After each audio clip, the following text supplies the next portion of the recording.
Pour vous, vous allez voir votre père pour la première fois. Oui. Il va vous voir pour la première fois. Aussi. Lui, il sait déjà à quoi je ressemble, mais moi, je sais pas. Vous l'avez vu à quel âge? Il vous a vu à quel âge? Jusqu'à mes 1 an. Jusqu'au 1 an, mais on va le découvrir. On va raconter l'histoire qui est un petit peu compliquée. Oui. On va découvrir que vous avez été en contact il y a quelques temps de ça, et puis plus rien à nouveau depuis quelques mois. Donc vous voulez ce soir un petit peu forcer le destin et enfin mettre non seulement un visage, mais une présence sur ce nom de Patrick, celui de votre père. Donc l'histoire de Cassandra et de ce père absent depuis qu'elle a 1 an. On la regarde tout de suite. 1er août 1987, maternité de Pont-à-Mousson. Cassandra ouvre les yeux sur le monde, accueillie par un papa et une maman impatients depuis 9 mois de la tenir dans leurs bras. L'amour d'un père et d'une mère est immuable pour leur petit trésor. Mais entre eux, l'avenir ne rime plus avec toujours. Ils décident de se séparer alors que Cassandra n'est encore qu'un bébé. Cassandra grandira avec maman. Patrick, chauffeur routier, reprend la route et trace un tout autre chemin. Il essaiera à plusieurs reprises de la revoir, mais obstacle après obstacle, ses tentatives resteront vaines. Anniversaire, Noël, étape de la vie, Cassandra ne verra plus son papa. Il y a 6 mois, Cassandra écrit une lettre à Patrick. Avec douceur et pleine d'espoir, elle lui fait comprendre à travers quelques mots qu'il manque à sa vie. Très vite, la voix de Patrick au bout du fil lui souffle que pas un jour ne passe sans qu'il ne pense à elle. Quelques coups de fil échangés et depuis 1 mois, silence radio. Aujourd'hui, Cassandra a décidé de forcer le destin, rencontrer son père pour la première fois, faire partie de sa vie et rattraper le temps perdu. Ce soir, une relation entre un père et une fille est à la croisée des chemins. Quelle sera la réaction de Patrick? On l'a vu, votre papa et votre maman se sont séparés, comme ça arrive de temps en temps, et puis les histoires d'adultes, les histoires de la vie ont fait que votre père n'a pas eu l'occasion de vous revoir.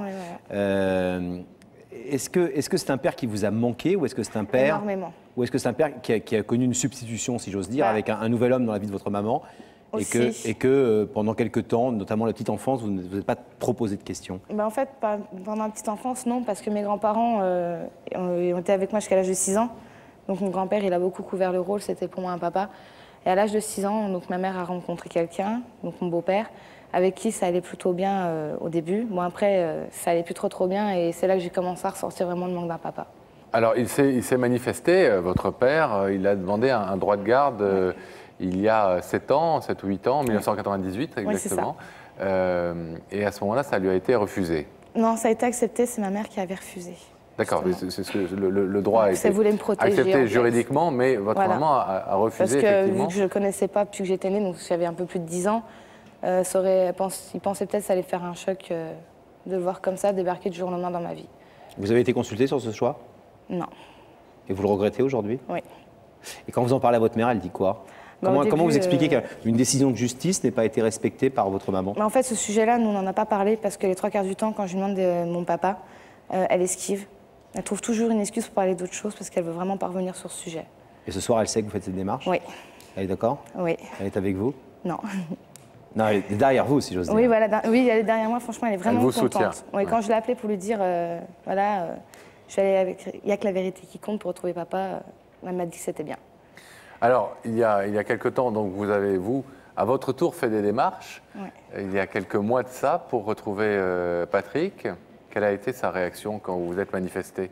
Donc en fait, j'ai envoyé une lettre il y a 4-5 mois de ça.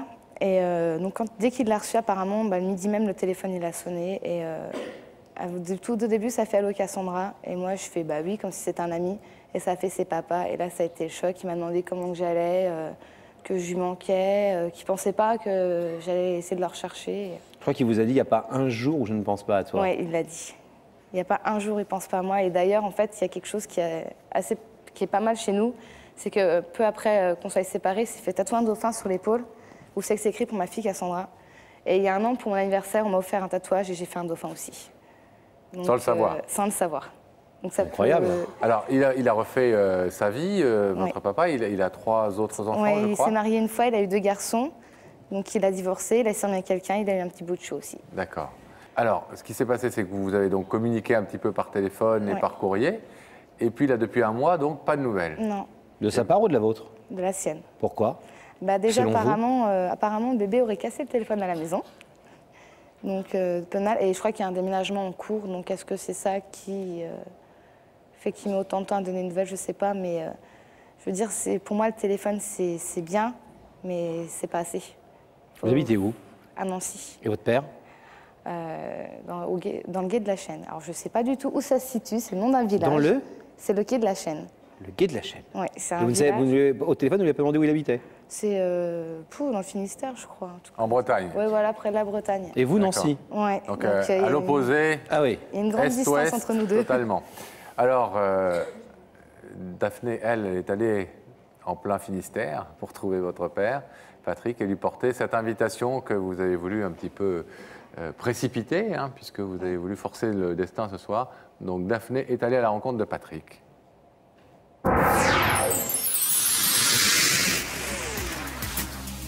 Cassandra, vous voyez cette grande route?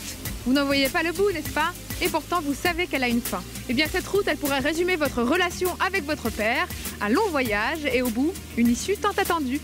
Aujourd'hui, Cassandra, grâce à cette invitation, vous allez enfin pouvoir arriver à destination. Ce père que vous n'avez vu qu'en photo va, je l'espère, venir faire escale sur notre plateau. Alors, en route pour retrouver Patrick. Ça y est, je suis arrivée et c'est justement dans son camion que j'ai rendez-vous.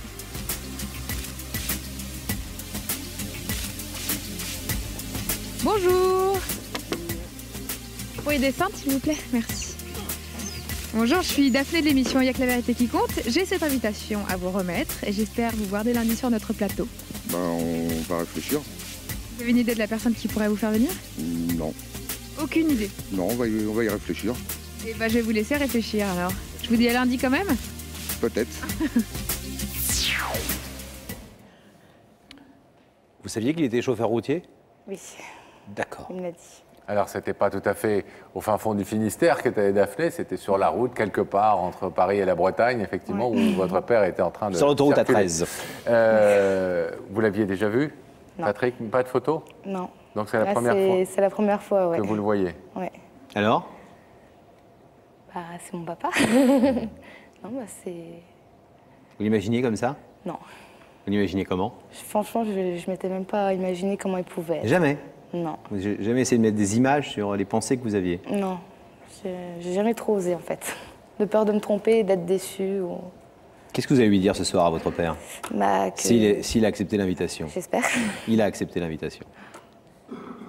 Bah, déjà que je l'aime et qu'il m'a manqué énormément et que c'est pas parce que j'ai 18 ans que je suis grande que j'ai pas besoin d'un papa. Je veux dire, j'ai encore beaucoup de choses à vivre et j'aimerais bien qu'on refasse une famille tous ensemble, connaître mes autres frères et pouvoir rattraper tout ce temps perdu. 18 ans et vous n'avez pas attendu plus pour faire la connaissance de ce père. Dès que vous en avez eu la possibilité légalement et juridiquement de prendre votre vie en main, c'est ce que vous faites ce soir. On va tout de suite aller retrouver Patrick. Ok. À tout de suite.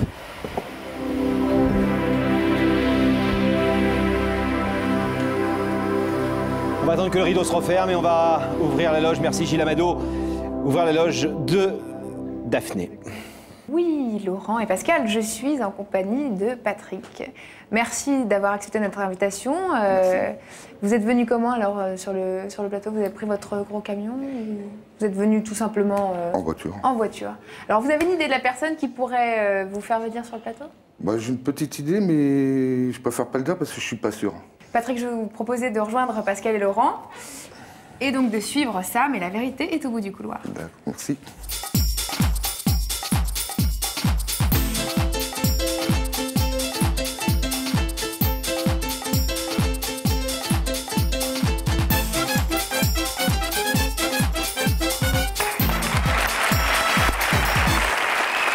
Ça va bien? Oui, Je vous présente Laurent. je peux pas. Bonsoir Patrick. Asseyez-vous. Qu'est-ce qui vous est arrivé à la main droite? Oh, c'est un accident de travail. Accident de travail? Au volant du camion ou en déchargeant? Non, en déchargeant. En déchargeant. Bon. Vous avez une petite idée, Patrick, sur l'identité de la personne, mais vous voulez la garder pour vous, ce qui est tout à fait votre droit et on le respecte. Je vais vous proposer un indice, si vous le voulez bien, pour essayer de peut-être confirmer ce soupçon que vous avez. Regardez dans les écrans, quelqu'un va vous poser une question. Patrick, es-tu du genre à forcer le destin?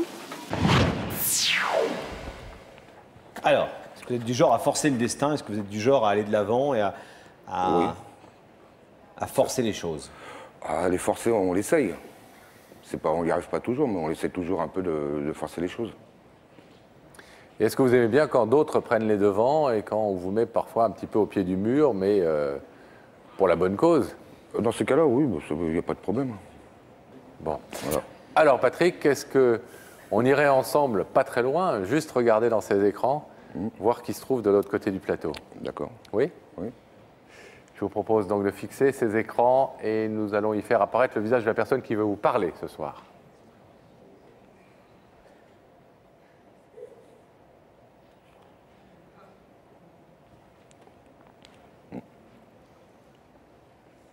C'est ma fille.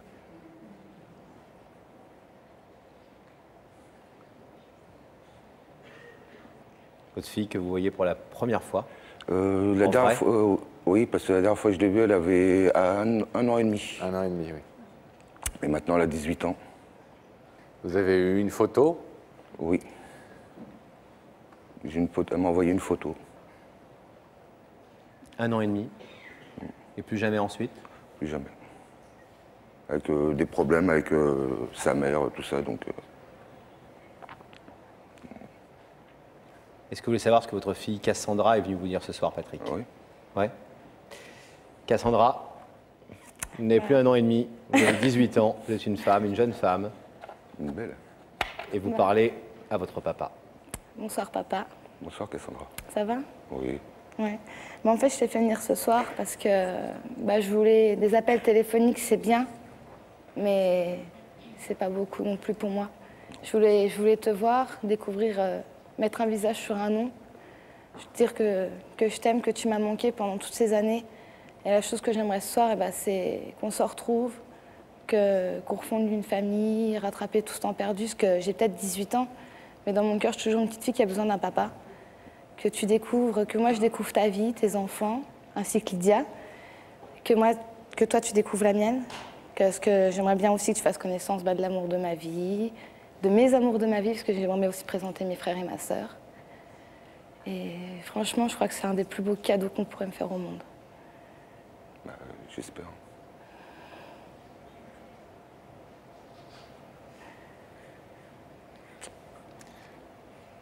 Ému? Beaucoup. Cassandra a fait la démarche il y a quelques mois de prendre contact avec vous. C'est quelque chose que vous attendiez depuis longtemps? Oui, depuis longtemps. Pareil, vous l'avez dit, il n'y a pas un jour sans que je pense à toi. Pratiquement tous les jours, je pense à ma fille, je pense à mes garçons, je pense aussi à ma femme, parce que le métier qu'on fait, c'est un métier à risque. Donc on sait quand on part, mais on ne sait jamais si on peut revenir. Donc tous les jours, j'ai pensé pour ma famille. Et pour cette fille, cette petite fille que vous n'avez pas vue depuis 17 ans. Et puis tout d'un coup, plus de nouvelles depuis quelques semaines, nous dit Cassandra. Et Cassandra a voulu forcer un petit peu le destin, précipiter un peu les choses comme ce son soir. père. Elle est comme son père. Patrick, je vais vous demander de vous lever, s'il vous plaît, face au rideau. Il y a de l'autre côté de ce rideau une jeune femme qui a été une toute petite fille et que vous n'avez pas vue depuis 17 ans. C'est une fille, votre fille. C'est ma fille. Est-ce que vous voulez enfin ce soir pouvoir la retrouver et la prendre dans vos bras? Oui. On ouvre le rideau? Oui.